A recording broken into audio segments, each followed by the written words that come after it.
तो पिछले 100 सालों में आप देख लें कोई एक भी तहरीक कामयाब नहीं हो सकी। बिल्कुल ऐसे ही है। तो कुछ ना कुछ तो गड़बड़ है ना। इतने सारे मुखलिस लोग हैं, ये मुल्क हमारे आबाउजदाद ने लड़ के लिया था, नजरियात क्लियर थे, सब कुछ, कितनी माइग्रेशन में जाने दी, और अचानक ऐसा क्या हो गया पाकिस्तान बनने के बाद से अभी तक।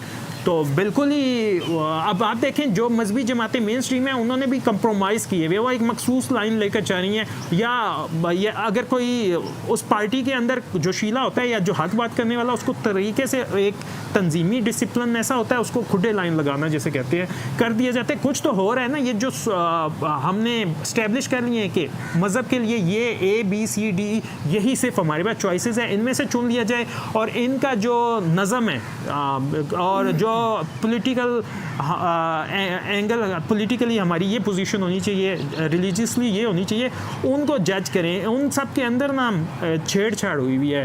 तो ये चीज़ें जब तक नहीं देखेंगे आप बिला वजह अपना वक्त भी ज़ाया करते रहेंगे, इनके पीछे बेशक 1000 साल चलते रहें, ये आपको उस मंजिल तक नहीं लेकर जाएंगे। ये कभी ये मजबूरी बताएंगे जब पूछे 30 साल बाद पूछे 50 साल बाद, अभी जी ये मजबूरी है हिकमत के तकाजे के तहत अभी हमें ये करना चाहिए।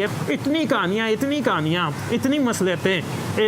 हजूर सल्लल्लाहु अलैहि वसल्लम का दौर जो था जब रियासत कायम हुई उस वक्त इससे ज़्यादा बुरे हालात थे, लेकिन उस वक्त की देखें सीरा से असूल और इनके देखें जो ये सीरा करते रहते हैं मुंह से, और सीरा पे इनका अमल 0% है और तवक्कल भी 0% इनका, और भी चीज़ें इनकी नोट करें। तो मैं जो शुरू में बात कर रहा था कोलोफेल का तजाद वो ऐसे दिखता है।